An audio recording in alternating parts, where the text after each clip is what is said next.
Hello, everyone. Welcome to the first episode of the ConvoTalk podcast series. I'm Kaviru and I'm joined by one of our own, Abdullah Jasmine. Hi, Ajay. Hello, Kaviru. How are you doing? Yeah. So, during this podcast series, we want to dive into areas like conversational design, conversational AI, and also many other things that lay around this area of conversational AI. Because I think, as you all know, we are in the era of conversation at the moment, and during our today's episode, we want to discuss about how does a non-technical person maybe can become a part of that AI revolution. So to get started, there's this role called conversational designer, if you're not familiar with. So today I have AJ here, so I don't think there's anyone better than him who can guide us through this part. So as of now, I'm a content strategist at ConvoGrid AI, and I'm also changing my roles in between to become a conversational designer.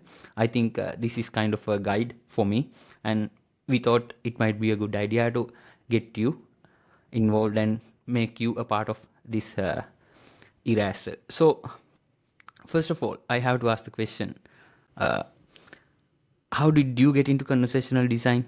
Like something, I think you have been a conversational designer for like 6 7 months right now. Oh, sorry. Yeah. Yeah. Good.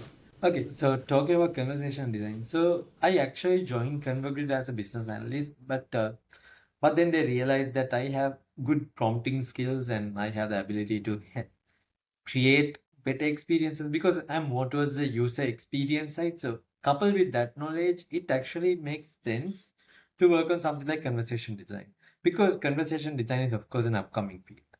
So it's a field because, as you may be aware of, as I think everyone knows about how ChatGPT actually came up and changed the way how people interact with work. And now everyone tries to use AI as much as possible with work.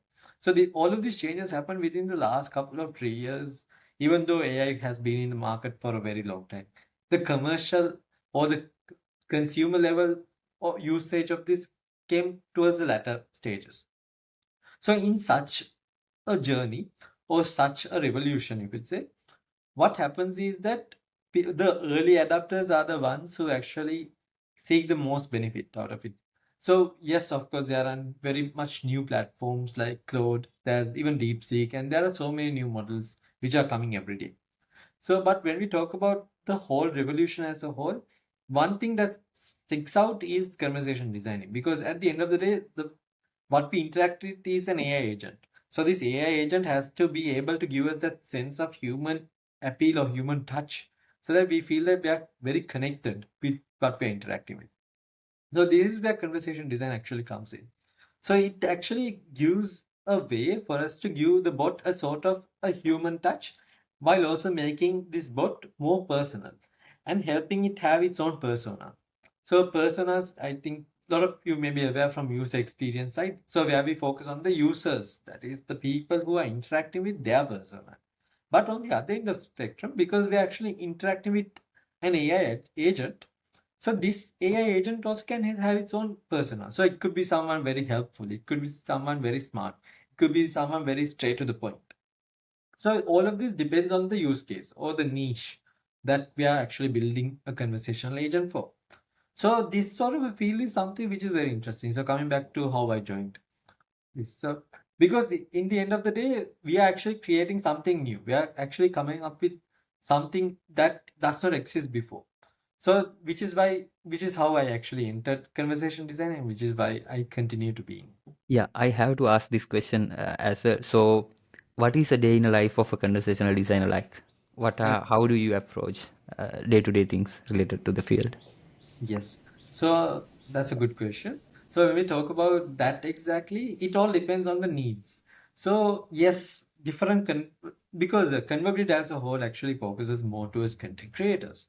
But apart from content creators, we also focus on news outlets, news sources, and different other sort of conversations, as we call it, because we call the conversational agents more towards conversations. And The I think we have that something that we like to promote is that we are in a conversational economy Yes. specifically. Yeah, A giving a creative. value to the conversations. Yeah. Yes. So, which is why it all depends on the niche. So, let's say there's a content creator, he wants a bot. Maybe he does vlog videos, vlogs, maybe towards travel. So, he wants a conversational assistant who is more very friendly and which a person can easily interact with. So, then what we do is we'll, of course, get their content sources. So, their YouTube videos in this case. And then we will draft a bot out of that, provide a proper prompting so that it will respond according to the questions that the user asks and give it the sense of a persona. So we'll make this, let's say we want this content creator is a person who does a travel channel called Travelly, let's say, and then we could maybe make a bot saying the travel pal or just a name, maybe like the you get the point. So Yeah. it's actually any name. So it could be even, for example, we have something called CubeTron for our YouTube bot. We have something called ChattyDAO for the internal ConvoGrid assistant. So we could come up with some mascots or unique characters to represent that specific creator, and then we give them a personality that matches. For example, ChattyDAO, if you interact with in ConvoGrid, you will see that he responds very close to how you would expect an owl to respond. So he gives his classic tweets, the who sound that an owl makes, and so on. And he's also very friendly. So what you'd expect by calling the name Chatty, you'll of course be able to see it in that chatbot. And even Tubetron, so Tubetron is more towards a YouTube assistant, so it's also friendly, but not. It's shaped like a robo, so it gives that robo sort of sounds. So we create all of those things. So depending on the need. So if it's a news outlet, sometimes they may not need a specific bot to be very friendly. Some people may actually expect the bot to respond to them in a sort of a straight to the point manner. So in that sort of scenario, we can of course make the persona more strict so that it will be very much close to the sources without going too much away. Of course, when we are doing conversational designing, one thing we have to really focus on is hallucination. Of course, yes, even if you make it friendly, it does not really hallucinate, but it adds that sense of touch where you feel that you are communicating with a respective character or a respective person. So that's the sort of a thing that we do. So we get the sources, we create a bot, and then we give the persona, and then we improve it. Because just making a bot doesn't mean that it will always be perfect at the beginning. So we of course have to fine tune it and get it to a stage where it works without hallucinating, without giving anything, without going out of the sources that it refers, so that it actually provides some sort of a value. Because we don't want a bot which is made for travel to talk about World War III, or we don't want it to talk about any of the current global economic crises, right? We want it to talk only about travel content. And Yeah. even in travel content, we don't want it to stray away too much from what the creator is actually promoting. Because if it's not something that's told by the creator, it's not necessarily being authentic or being original. So that is also something that we really focus on. Yeah, I think that explains the maybe that was actually a really good explanation about what you do and what I tried to do during the last few weeks in the role of the conversational design. So, uh, in this AI advancement, there have been many new roles. I saw that there's this report as well. There are new up and increasing number of job opportunities in some of these roles. But in order to get into one of those positions, you need to have a really strong technical background. If I can remember correctly, the first one was big data scientist, AI and machine learning engineer. You need to have a really good experience in statistics and many other maths related areas. But if you are not from a technical background, I think conversational design is one of the areas that a user can actually get into. So, how would you define what are the qualities or some soft skills maybe a person should try to develop if they want to become a conversational designer in the upcoming few months or upcoming year in 2025? So I actually come from a technical background, so I may not be the best person to explain it, but from what I understand is that one thing which you really need is the language skills, because you should be able to communicate very well, because that in essence will be how you prompt the bot to communicate, because you have to have an understanding about what the user will be talking about and about how to respond to that. So yes, when we prompt a bot, we have to mention about how it should respond to. For example, if the user greets it, we have to mention the bot to actually greet back the user. And if the user is greeting again, to say something like uh, welcome back or something. That means because probably it's the next visit. So again, of course, we have to set conditions for that as well. And yes, when the user greets or maybe asks a question like "How are you?" without just saying "I'm a robot, I can't answer this question." Maybe to give it a sense of a feeling so that it answers. So all of these are language related things, because when you go and talk to a human being, you don't really, when you ask "How are you?" you expect them to say "I'm fine," or you expect them to say "I'm doing good," or "I'm not feeling well," or whatever the feeling that they're having. So we expect the bot also, if we want it to communicate, we expect it to give this sort of human response. So that is something which comes with language and communication. So that is something that you could really focus on. And apart from that, yes, the understanding about a bit of creativity, you could say, because at the end of the day, it's, yeah, in essence, creating a human being, you could say, or a character. So this sort of imaginativeness is really important, because you have to be able to give this sort of a life into what you're creating. So that sort of imagination should will also be very good, useful. And yes, so in terms of other soft skills, yeah. So talking about conversation design as a whole, actually conversation design pre-AI was the chatbots which you saw. So those are all very guided chatbots. So those sort of things, what we do is we generally create stages. So we create a stage like user chooses, I want to do this action, then go to this stage, do this action, then go to the next stage. So that sort of thing was how it was there. But now with generative AI, we can sort of target any question that the user throws at us. So that sort of a thing. So yes, so pre-conversation design era was more towards this sort of guided flow. So in such a thing, even yes, you have to be able to, of course, understand how to connect things. So that's pretty basic, but yes, but even that has some sort of a thing to actually be aware of. So in terms of yes, so none of conversation design as a whole just requires you to have a good understanding about prompting. So prompt engineering. So if you know prompt engineering, so that's not very technical. That's there are there are resources, not too many, I would say. There are resources which should help you understand, but it's more or less natural language. So in terms of technical side, what I'd say is yes, understanding about how, yeah, you can call it technical, but yeah, it's good if you can understand about how chatbots work and about how AI works as a whole. How about how we actually, in a sense, get the data from the this thing and about how we fine tune it and how we produce out. So those sort of things, yes, there are different technical sort of things. Yes, there are a lot of things which you can think about, but in terms of non-technical, yes, you don't really need to focus on those technical things, I would say, because pretty much everything is simplified for you, so that you don't really need to worry about all of those things.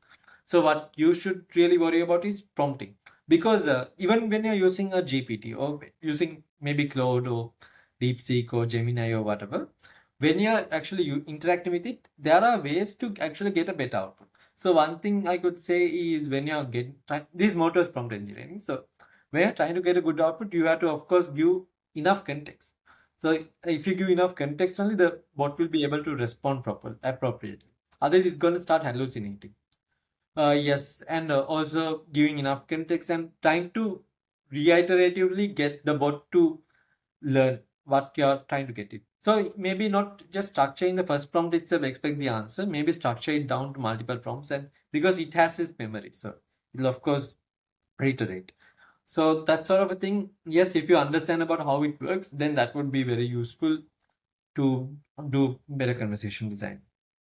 Yeah, I think one of our key areas, what we try to do as ConvoGrid as a whole, is to make it's really easy for content creators to create their own chatbots and use their content, uh, the same content, to create more value to them and drive more revenue, drive more other things like merchandising and all that through chat platforms. So I think we have made it really easy. So if you want to check out, you can go to ConvoGrid AI and how you can see by very simple few steps you can use your content, you can use your YouTube maybe and other website platforms to create your own chatbot, and it just works. I think during our last product feature releases we used guardrails. Now you don't really have to worry about a chatbot providing bad outputs.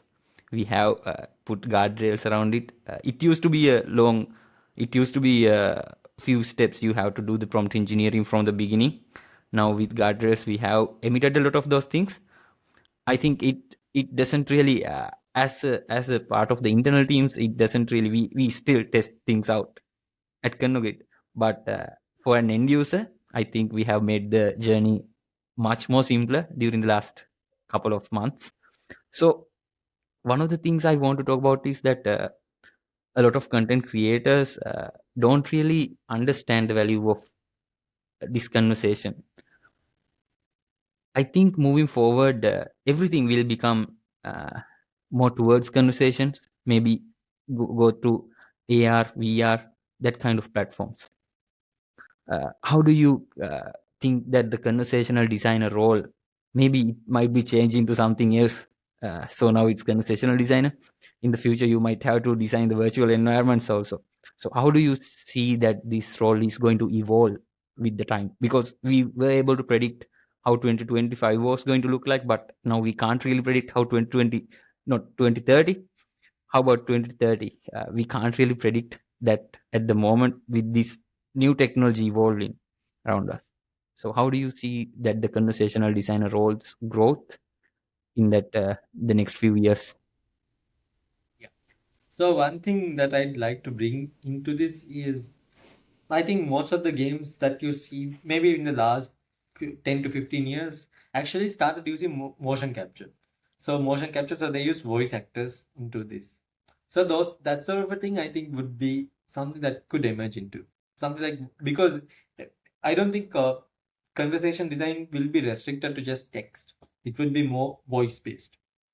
So that sort of a thing, that sort of promptings also, I think it would be available. So that means we will be able to communicate something and then the chatbot understands it and makes that as its core understanding of the way it actually responds to the user. So that sort of a thing. So yes, and apart from that, yes, we'll be able to actually get, because currently we are limited to the knowledge bases where we feed into it.